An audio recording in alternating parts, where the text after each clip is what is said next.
Hey, everybody, welcome again to another episode of Disability Landscape. Again, my co-host today is Tricia Carlberg, and we're here to talk to another guest that we've already had on before. Uh, she's fantastic to talk to. Trish, go ahead and tell her about our friend here. Yes, we have Regan Linton on our show, and she's the director of family out in Colorado. And Regan's been on our channel in the past, and so we're really excited to bring her back. She's very enthusiastic and fun person, so we're really excited. So thank you, Regan. Absolutely. Thanks for I hope that's not setting the bar too high in terms of I'll keep my enthusiasm up. I know, right? Reagan, can you tell us about a recent outdoor performance that family produced? Seen that on your website. Well, yeah, we haven't done anything too recently outdoors just because it's winter. I know it's not as bad of winter as it is in Minnesota, but we're still in the thick of winter. But we did do some filming of various projects that we put together a web series over the summer. And we did some of our filming outdoors, given that we were dealing with COVID restrictions. And so it was our first kind of attempt to say, okay, how do we continue to do work and bring people together? So we found some various outdoor locations, and the project was called Rewrite. And essentially, what we did is take classic texts, so the Constitution, the Bible, and A Christmas Carol were our initial texts, and then we re-envisioned them through the lens of disability. So just thinking about, like, you know what, if we were to put a spin on these different texts and how we kind of have built them into our shared common cultural landscape, but if we were to look at them through the lens of disability, what would that look like? So yeah, and we were pretty successful with shooting outdoors and keeping everybody safe and distanced and keeping numbers low in terms of who we were bringing together. And so it was quite a quite a feat, I guess. So what does that mean exactly, Reagan? Does that mean like you're picturing some of the characters, like if you were doing a Shakespeare text, does that mean like you were picturing like Romeo and Juliet in a wheelchair, or like what does that exactly mean? So it looked a little different for each text. So for the Constitution, our writers on the project researched, different founding fathers that actually lived with disabilities or were rumored to live with something that nowadays we would see as probably a disability, including epilepsy and blindness and cerebral palsy. And so we kind of built that one around the narrative of what if the founding fathers had been honest or even be able to articulate that they had disabilities. How would potentially the Constitution and the Bill of Rights have shaped up differently if it had like considered human difference in the mix. So that was the concept for Constitution. For Christmas Carol, it was the concept was that each of the ghosts had a disability of some kind, and so it wasn't, so Scrooge was interpreting them in one way, but it was really, it was really just that they had disabilities, and therefore there were reasons that they were giving the lessons they were giving. And then the Bible was, we were kind of building off of, some of the biblical stories that have disability involved. So one of the stories is, and I am not a Bible aficionado, which sadly my Presbyterian confirmation teacher would probably be like, what do you mean you don't remember that? But there's a story where a paralytic was lowered through a roof to be healed by Jesus. And so we kind of played on that story, really asking the question, we hear these stories about people being healed by Jesus, but did they want to be healed? And so kind of that was our question for the Bible episode. So we found different ways in which to explore with each episode and each text, how the lens of disability would factor in. Nice. That's really, really fascinating the way that you would reimagine the text that, you're interpreting. Do you have plans for additional ones, or are we kind of at the end of that now?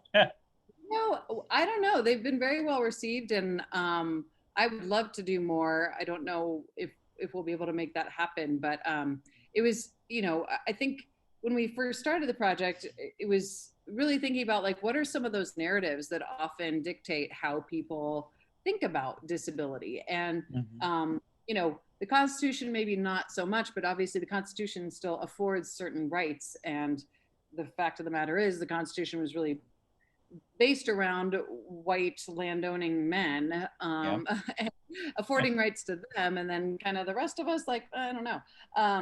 But particularly with Christmas Carol, Christmas Carol is where we get kind of our most iconic, cripple of all literature, Tiny Tim, and then the Bible. There's a lot of disability within the Bible in terms of thinking of how, at least the New Testament, like how Jesus healed people. So, I'd love to continue looking at different texts that really have had significant influence on how we think about our identities, and maybe do more in the future, but no plans for it right now. And this might catch you off guard a little bit, but like looking at the Christmas Carol, have you known of any actors to play Tiny Tim that had a disability in the past? Just maybe shows you came across. I have come across, and I can't remember exactly which ones off the top of my head. I know there have been theater companies that have occasionally hired a young actor with a disability, but I will say they are few and far between.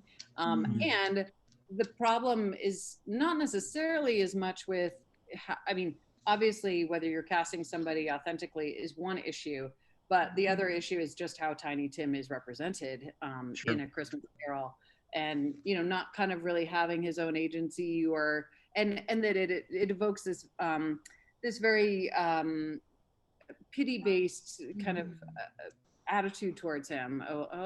Poor Tiny Tim.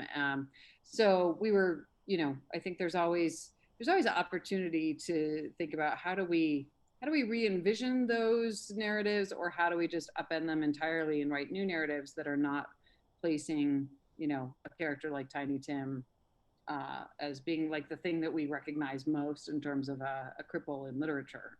So.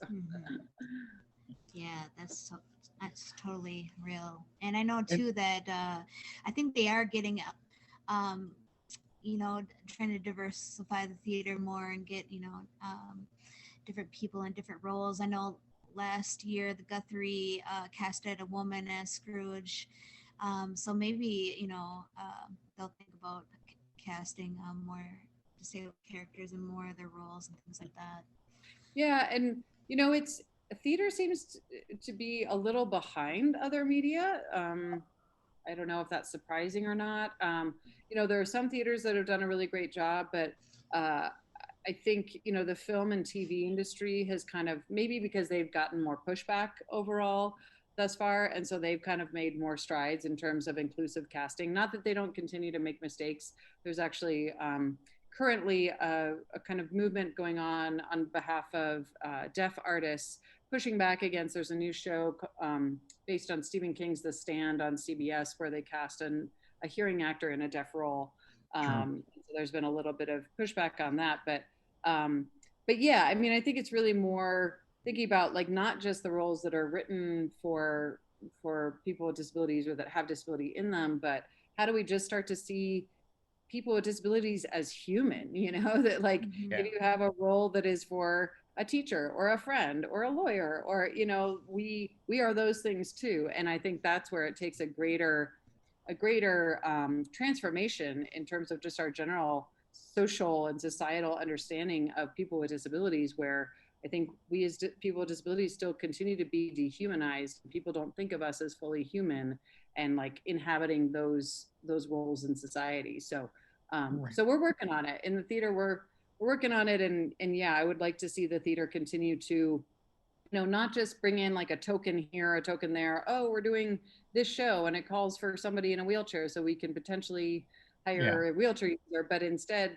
like you said, Trish, like if you're doing a Shakespeare production, why not cast it inclusively with people of different genders, different races, different abilities, And so I think there's still more opportunity there to explore in theater. This is kind of a personal question too, and it just comes to mind because I've auditioned for roles before, but have you ever had like a director or someone tell you, oh, we're looking for a certain type of person to fulfill this role? Oh yeah, absolutely. Or I just won't get the role, or and I can feel it. I can feel it when I'm in a room with the director. You're so confident. Do you think that they wouldn't be like, hey, like we're looking for a type? Because like I think you would shun them right away and be like, hey, that's not right. Or you also deal with like legal issues. I mean, like technically, we as actors with disabilities, casting directors or directors are not allowed to ask us what our disability is in the room, which makes it a real catch-22, right? Because if you're a director and say you actually are interested in hiring a person like me who's a wheelchair user to be in a show, but you're also curious about like, well, what are my capabilities going to be for the role? Can I get out of my chair? Can someone push me in my chair? I mean, like there's additional information that would be useful to know, but if you can't ask questions about that, so then therefore the onus is on the actor to offer up that information and say, oh yeah, let me tell you, not only let me do my audition for you and impress you and try to get the job, but then I also have to convey all of this additional information about myself so that you feel like you can engage in dialogue around it. And so I think there's just a different way that we have to start approaching it so that there is that feeling of freedom, and it kind of relates to like our call out culture that's been happening recently, that like if people feel like they don't have the flexibility to make mistakes or to ask things, and actually dialogue about something, then how do we move things forward? If it's like, if you say something wrong or you ask me the wrong question, if I'm automatically going to call you out and, shame you publicly, like how do we ever learn and get past that? So I think it's a difficult balance because there are certainly people who deserve to be called out for continued inappropriate behavior, but it's also that thing of like, I think one of the reasons we don't see as many actors with disabilities in the mix is because a lot of people have never worked with actors with disabilities, don't know anything about disability if it's not part of your life. And therefore, how do we move past that and allow directors and all sorts of, theater people to start talking about it so that then they can move forward on it. So it's complex. I just got chills when you said that. I was like, just thinking of that conversation, that ongoing conversation it would be a very great thing to have. Yeah. And somehow you have frozen on my screen. Oh no. Okay, here we go. All right. And Charlie, did you have a question too, right? Well, yeah, I was just going to kind of circle back. You were talking about, people with disabilities playing, people from just normal walks of life. I caught your, unfortunately, brief turn on Bosch where you were an analyst, correct? And, why can't we see that character every episode? Helping out with the investigation, doing the job that this person was hired to do. I think it's a better representation of real life if you have people with disabilities out there doing their thing. I totally agree. And I think, it's been interesting because a lot of the jobs that I've been, that I get called into audition for, it's funny too that they're often like desk jobs. Like it's always a character that's like at a desk. I'm like, we who have disabilities do a lot more than just sitting at a desk. If we're, when we're working, like again, we are teachers, we're administrators, we're lawyers, we're, artistic directors. I mean, like we fill all these different roles, but again, I think it's, and part of it is, I guess could be blamed on if you're on a set, like, what's gonna be most accessible for, or just to hide you too, right? Or hide the wheelchair, right? Maybe. And that brings up a question of like, there are a lot of directors out there who have learned how to do their craft using only standing bodies, or only bodies, not even just standing, but just bodies of a particular type or kind of normative physicality, and therefore, it's a real thing of like, okay, if you have an actor who's standing and one who's sitting, and you're used to, oh, I can zoom in and get like a close up on them having a conversation, Yeah. face to face, and I can put one of them on an Apple box if they need to be a little higher. Well, you can't do that. So there's a different power relationship between a sitting person and a standing Yep. person, and and I think just there are a lot of people who just aren't as accustomed to that. But I think people are starting to find, I think there are just people who are starting to push further in that regard. I don't know if you guys have seen the new movie Run, the thriller. I was just about to bring that up. Oh, Yeah. I've now seen it twice, and the young woman is phenomenal, I thought. Yeah, I thought it's actually there's still some, I'm very nitpicky when I watch, movies or, around and how they're depicting disability. And so, on the one hand, I would say my critique is that we're still seeing a character who's like locked away, shut away by, understandably she has a mom who's unstable, but, still somebody who's kind of living a shut away life away from society, which I don't, again, I would love to see us move past those narratives and into like, Right. oh, people are out living. But I also thought as you see it, as you see it in the context of the film, in the story, you can understand that. Exactly. I would like to see that character in a normal high school, interacting with friends, that kind of thing. Right. Totally. But you're right. In the context of the film, I thought it was a great representation. They did a nice job. They're showing her body. They're showing her doing these different physical things. And so I think for people who don't have a lot of understanding of what it is to be a wheelchair user out there, which is many people in society, I thought it was really well done in terms of presenting her as a person with agency, and who was really in charge of her own destiny, even with being locked inside. Yeah. I mean, she found her road out, and at the end where she's 7 years later, she's a mom, she's a professional. It makes great sense to know that she can control her own life. Right. Yeah.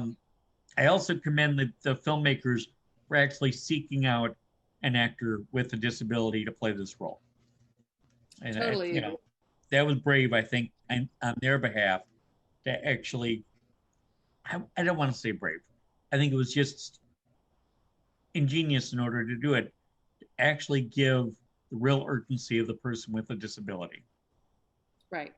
Well, and it just makes it more authentic, right? I mean, like, as we're thinking through, like, if you're going to write a story about any identity, I mean, it's like me having not grown up with, I don't know, whatever identity you want to put. I didn't grow up with a Mexican family, and therefore me writing about the experience of living in a Mexican family, unless I do a lot of research, like, I'm not going to know as thoroughly about what that experience and the nuances of that experience as somebody who actually grew up in a Mexican family. So, I think that's something that throughout the ages, I think there's just this kind of general cultural feeling like, oh, disability is something that's easy for us to just kind of assume we know about, right? Like, oh, we can write someone in a wheelchair, or we can write because we see that, and I think people are just starting to come around to, oh no, wait, like there's a whole disability culture that you can't just immediately know from, having your grandmother use a wheelchair for 2 weeks. I mean, like, it's not the same. So, but I think we have more we can do in that regard. I think Sia too recently developed a film with one of the main characters has autism, but the character is not played by a person who has autism. I don't know if you have heard about that film as well. I don't know if I have. Yeah. The character who plays that role is really famous in the dance community. That's how I kind of came across it, but I'm not really sure of the name or haven't really looked into it. But I'm kind of like in between, you know, my opinion about it, because in one way she's really shining a light on autism, and a lot of producers or directors aren't taking that a venue, or they're not really going that route, and I really appreciate her for doing that. But at the same time, I do see the significance of having the actor have autism as well. So I don't know, it's a fine balance for me. It is, and I think I always come back to, it's not an either or, you know, it's not like, well, either you just cast actors with disabilities in roles that call for disability, or you cast actors, you know, like in roles that don't call for disability. Right. It's got to be both. And I think if across the board, if we saw more actors with disabilities in all sorts of different roles, then it wouldn't matter as much, right? If you have like that kind of a situation where there's somebody who doesn't have autism playing somebody with autism. But because we don't have that representation yet, there's not that base layer of representation, it makes it all the more difficult when you actually have a role that comes up and is a person with autism, a wheelchair user, a deaf person, and then that goes to somebody who doesn't have that disability or identity. It just, yeah, it's all the more problematic, because then it's like, oh, this is finally something we could do, at least in your life, and you're taking that away from us. So, and it's a matter of showing people integrated into regular everyday life. Exactly. And, you know, you're going to find disabled people pretty much everywhere you go. And, you know, we don't seclude them. We don't just bring them in because we need them to fill that role. They're already there. They're human. Exactly. And actually, that's a good point too, Charlie, that you make. Sorry. Because there are actually, at least I've found in working in a lot of professional spaces, there are a lot of actors that do have disabilities that are either hidden or they just don't talk about. And so I think the other piece of it is continuing to build this a prideful identity around disability, not one of shame or fear that if you disclose that you have hearing loss in one ear, or that you're blind in one eye, or you know that you have a tremor, that all of a sudden you're going to be fired. Because I think that would also help to make it more visible and make people feel like, oh, we can talk about it, as opposed to, oh, we got to hide it away and pretend like we don't, this isn't us. So yeah, and then when the obstacle comes, you know, like you said, that you're not fired, but you're actually like, oh, how can we help you do your job? How can we build those, you know, mechanics so you can do your job even better? Exactly. Yeah, I think that's so important. Charlie, you were going to say something? Well, you know, we talk about accommodations. You and I were both, you know, wheelchair users. We roll into a place, they know there's going to be accommodations needed. But if you have somebody with hearing loss, vision problems, autism, those are things where the practicality or the changes needed aren't going to be readily known. And that's where, you know, inserting ourselves in everyday life makes it much more important for others to understand what we need to live.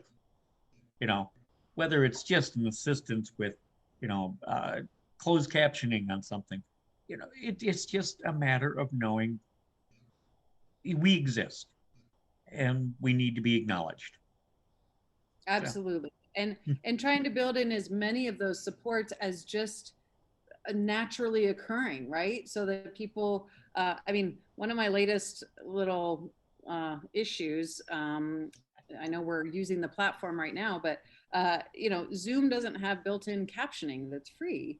And it's like, why not? You know, like Google has it. So anyway, Zoom, if you're listening, but you know, it's things like that where it's like, you know what, just provide it, make it a part of what you're building in already. And then it doesn't have to be an add-on, or it doesn't, you know, somebody knows, oh, if I'm going to use Zoom, I know that it will have captioning.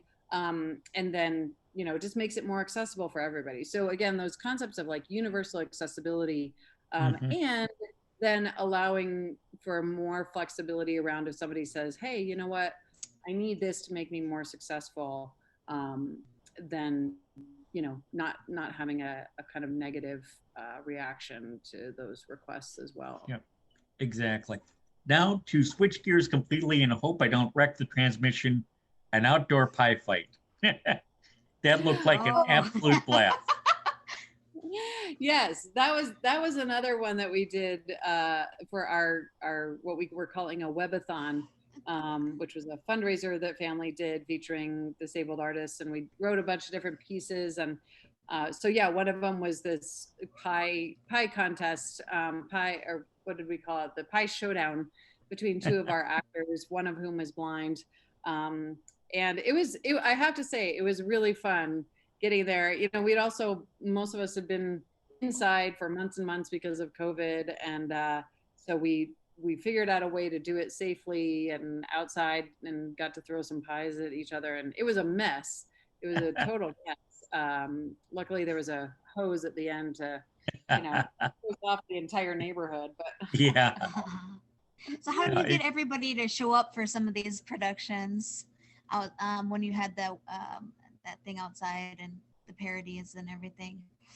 Well, in terms of the actors, we did casting, we did open auditions via Zoom or virtually, and which is a whole other, it's so strange to take something that's an art form that's built to be in person and then all of a sudden be right here with it the whole time. Right. But our actors did a really amazing job with those auditions, and then we cast people, and then we tried to make it happen so that our time in person with filming was very limited. So the webathon, like the pie showdown, happened in one day, one morning that we got together for just a couple hours, and then the other series was just like I think 4 days total, something like that. So yeah, it took a lot of like pre-planning and such, and then but then the actors show up. And then in terms of audiences, that's been another really unique challenge, is when you're virtual all the time. And I know all of us are getting hit with all sorts of different, watch this, see this, and after a while it's just like so tired of being on a screen all day.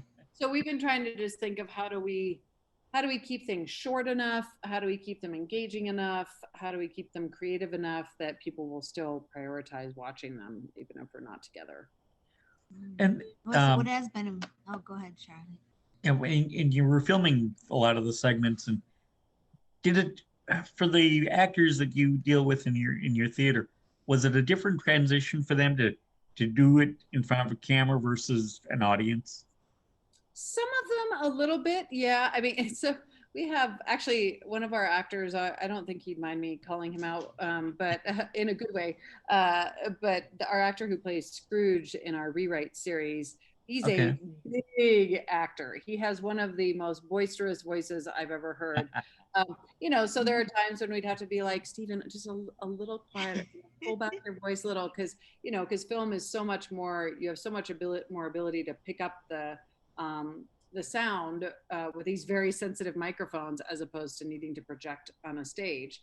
Sure. So yeah, it's been a bit of a transition, but not a ton. I mean, I think a lot of the underlying principles of acting still hold true. Just being committed to the attention of your character and memorizing your lines, and things like that. So, but a lot of it is reacting to an audience.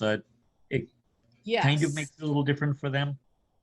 Totally. I mean, actually, when we did our webathon, and one of the acts in our webathon was a comedy act with one of our actors, Lucy Ruchis, who has Parkinson's, and when we first told her, like, oh, well, you're going to be doing your comedy routine, but it's going to be like in an empty room, or like there's just going to be a few of us, and she was like, I don't know how that's going to work. So she ended up, adding little sound effects in that almost in some ways were a replacement for the audience reaction she would have gotten. So she would hit a sound effect instead. But it is really hard. I mean, I think the beauty of theater is that we we gather together in space and you're sharing that live energy, literally exchanging electrons and exchanging human energy, and you can feel the heartbeats, the collective heartbeat of everybody in the room. And so I think that's what draws a lot of our actors to the craft, and it's been really hard to be without that. So Yeah. I'm looking forward to when we can all get vaccinated and back out there and eradicate this thing. Hopefully we're seeing the end of the tunnel. Sure hope so. Yeah, for sure. How about you, Trish? Yeah, I had the question about that Alice in Wonderland on Zoom. How much time went into producing that one now? Well, so what we ended up doing, so we were supposed to do Alice in Wonderland. It's a brand new version of Alice in Wonderland that we were supposed to do last year, summer of 2020, which obviously we had to cancel. And what we ended up doing instead was just doing an online workshop of it with all of the actors who had been cast in the show, because it's a brand new script and a new commissioned work. We got together and just kind of read through it on Zoom, and our playwright kind of worked on some rewrites of the play and such. So we're still hoping to mount that potentially in a hybrid format where we'll have some capability for audience members, and then also hopefully have like a recorded version of it that we share this coming summer. So stay tuned. Keep your fingers a lot of green screen and things like that, do you think? Well, I think it would more be figuring out, kind of as we did with our web series and such, figuring out how we get together in person and do it safely. And then we're literally just kind of filming the production and then sharing it virtually, which a lot of bigger theaters, like I know the National Theatre in London and I think the Metropolitan Opera, like they've done things like that where they film the show and then share it. So we're exploring what those opportunities are going to be, just, as we try to navigate the planning when you can't really plan for what the end of COVID is going to look like, and when are people going to feel comfortable to be back in theater spaces and capacities and all of that. So, but we're really hoping that we're going to be able to bring that show to fruition or bring it to production this summer. Awesome. So that's kind of your wish list for 2021, is to get back in theater and put this production on?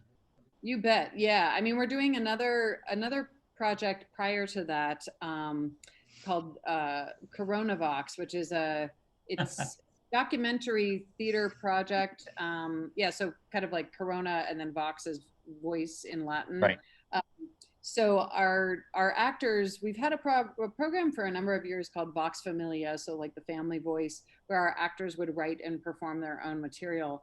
This one, we're doing it a little more documentary style, where they are going to be interviewing people from throughout the Denver metro community who have been essential workers or frontline workers throughout COVID.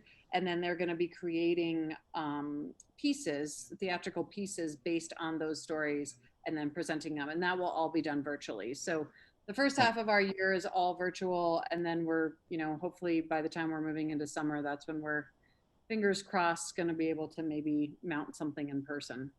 Well, that sounds like a actually fascinating project. And please let us know when it's out there. We want to see this. Yeah, we definitely will. And then just want to touch on something else. A couple of weeks ago, we spoke to a friend of yours, Jack Ruller, with Mixed Blood Theater in Minneapolis. And we just wanted to kind of, be a fly on the wall. What are those weekly or bi-weekly conversations you guys have with the other theater groups? Yeah, well, I think there are a couple of different things. I mean, Jack's just a great friend and mentor of mine in general. And so, we're always picking each other's brains, like particularly around the topic of disability in theater. And, Jack and Mixed Blood have really been a leader in that regard. In terms of the few theaters that are out there prioritizing disability as one of the identities and the narratives that shows up in, overall general theater, Jack has really been on the forefront of that and saying, you know what, like in terms of who are we leaving out in terms of the like overall theater landscape, and he realized a number of years ago, oh, disability is being left out. Yeah. And people with disabilities. So so we've also been kind of having regular meetings with some other folks in the field around how do we continue to prioritize disability as theaters look at, particularly after George Floyd and with the Black Lives Matter movement and Sure. the We See You White American Theater movement of saying, that was BIPOC or Black, Indigenous, people of color actors who were saying, hey, this is how you kind of predominantly white theaters are making mistakes. This is what you need to do, and gave all of these different demands, which were a really great roadmap for theaters to say, okay, here's where we're messing up and here's how we can do better. So we just want to make sure that disability is also in the mix in terms of theaters thinking about, most of all, incorporating artists with disabilities, because often in theater, the conversation around accessibility often happens with audiences, which is great and important. And we absolutely need to make sure that audiences can get in to see theater. But again, as we were just discussing, some of the major change really takes place when you're incorporating artists with disabilities into the work. So that's what those kind of discussions with Jack have been about. Okay. I mean, Keith Ellison was on one of them as well. Did you have a chance to speak with him? No, I don't think so. Okay, because I'm not sure. I know there was a lot of big figures from the Twin Cities that were in some of them, so I'll have to look more closely at them. But it sounds real exciting. Yeah, and Jack's been doing all sorts of stuff with Mixed Blood too, where like his podcasts, and I know we're starting a reading series that I'm going to be helping with, where Mixed Blood is organizing some folks to have conversations about different plays, and so it's really about getting creative in the continued time of COVID of how we're engaging people till we can have them back in the theater. Yeah. Yeah, and we we talked to Jack and said, when this is over, we want to come on location, take a tour of the studio, of the theater there, and talk it up some more, because it sounds like they're doing great work over there to keep everybody involved. Absolutely, all types, everybody. Yeah, definitely. I had maybe one final question. It was about, we know that you did a TED Talk. Are you thinking of doing any other speaking events? Get to see the full Regan? That's a good question. Yeah, that TED Talk was already a number of years ago. When I was a student at DU, University of Denver. Yeah, and I've thought about, I think I've tried to think about, like, what is the message that I have at this point in my life, my next decade or whatever. Lots have changed. Yeah. So but I would love to continue doing some speaking. I do it very informally a lot, but Have you had to take any speech classes to prepare you for those? Well, I used to teach public speaking when I was actually at UC San Diego. That was part of what I did there, and it was a great reminder of how you craft a good speech. The main thing is just preparation, just being prepared and rehearsing. So it's very much like acting in that regard. But it was especially cool because when I was at UC San Diego, a lot of the students that were required to take public speaking were international students who were majoring in science disciplines. So like particularly pharmacy, there was a requirement that anyone who was majoring in pharmacy would have to take a public speaking class, obviously, because if you're a pharmacist, you're conveying some very important information, that could be life-threatening. And so making sure that people feel comfortable speaking. So I got to work with a lot of international students who were, in the process of learning English, and it was a really unique opportunity. I loved it. Yeah, that sounds really great. I know I take Toastmasters from here and there, but I have yet to do a great speech that would be really proud of. But I do think that it's going to be, it's great to learn. I mean, to learn those skills and things like that. Yeah, it's another thing where it's so useful for all of us, but particularly, I mean, we're probably all going to need public speaking as we all come out of our quarantine spaces, and learn how to engage and relate to people again. But particularly for people with disabilities who just sometimes are not given that kind of general social, you know, informal or formal education, or sometimes we just don't get that in the same way. So yeah, I hope to keep doing, not only speaking myself, but maybe also teaching some public speaking as I move into the future. Yes. Sounds like a great plan and a backup plan in case the theater can never open. No, let's not say that. Exactly. I know. Oh geez, let's hope that doesn't happen. But yeah, you're right. Backup plans are always good. No, I going to be the optimist. We're on the road to recovery. We'll be back to life by, I hope, this summer, and making everybody happy again. I sure hope so. I think we've learned a lot. We've learned a lot about ourselves. We've learned a lot about viruses, all of it. So I think, as long as the trend continues, I agree. I'm optimistic as well. Now, I want to circle back to one more thing before the pandemic hit. You guys took a trip to Tokyo or to Japan. How did that work out for you? I mean, what's accessibility like? Is Japan a progressive country when it comes to that kind of thing? The whole experience. It sounds like it had to been really fun for a lot of people there. It was amazing, and we, there's a partner that we have over in Japan. There's a place called the Big Eye Communications Center for People with Disabilities in Osaka, Japan. Okay. And they had initially reached out to us years ago to start, building a partnership. And so family has actually taken folks over multiple times. Okay. I've traveled over there multiple times, but yeah, I mean, we did Honk the musical, and so we actually staged it here in Denver first and brought two performers with disabilities over from Japan, and they were with us through the whole process here. And then we took the entire production back to Tokyo, which, I mean, it's amazing. Not only, I think Japanese culture is, it's such a beautiful culture, and there's so much honor and specificity for everything. And so, I have to say it was, they set the bar very high in terms of like when we arrived at the theater in Tokyo, and they have their team that's there and ready, and it's just like clockwork, and everything is going, smoothly. And sometimes I think about some of our theaters here in the United States where it's like, okay, just not the same level of efficiency. I'll just say that. Sure.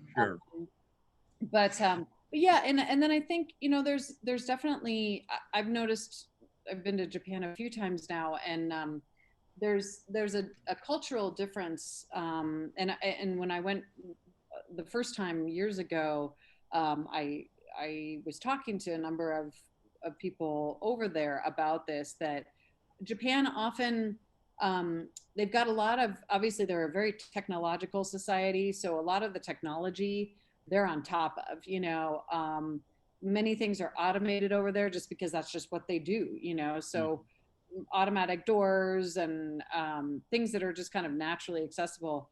In a lot of their train stations, they've got yellow corrugated or bumpy pathways for folks that are blind or visually impaired to follow. Nice. There are a lot of the train stations. At any train station, you can request to have a ramp brought out, and the station manager comes out and lays down the ramp right as the train gets there, and you wheel on, you wheel off. So, there are a lot of those things built into society. And then I think that the place where they have, maybe still have more work to do is just around the attitudinal approaches to disability. Sure.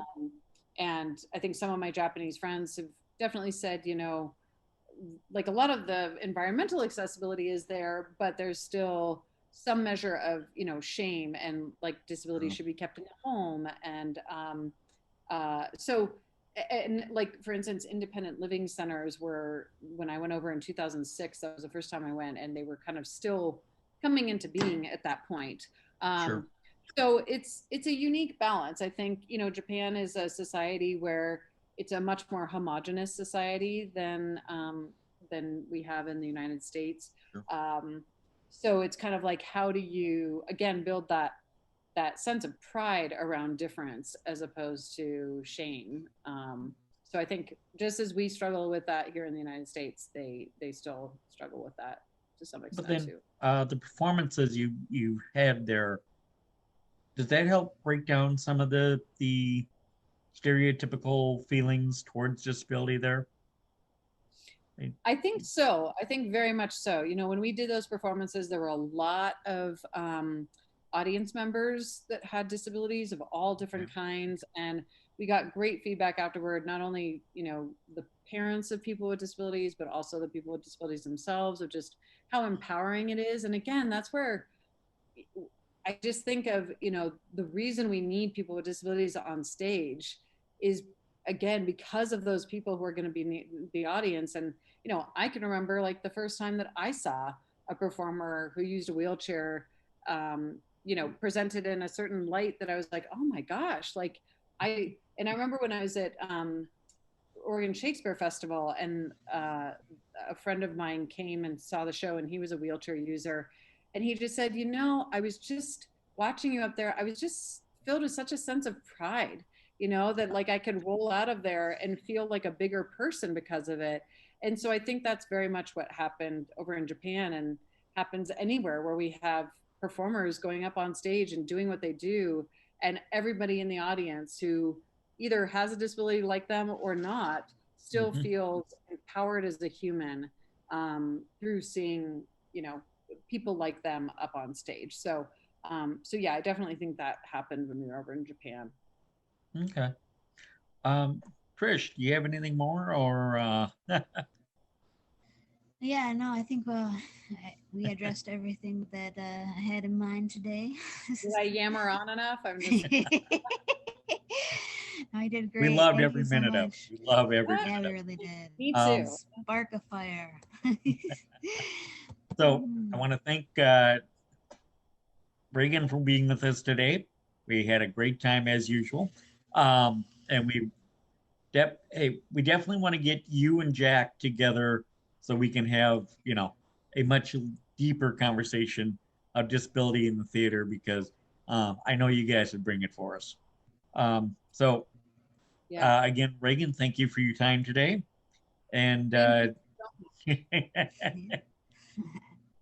and I want to thank my co-host, Trish Karlberg. I'm Charlie Bros. This has been Disability Landscape. We'll see you next time.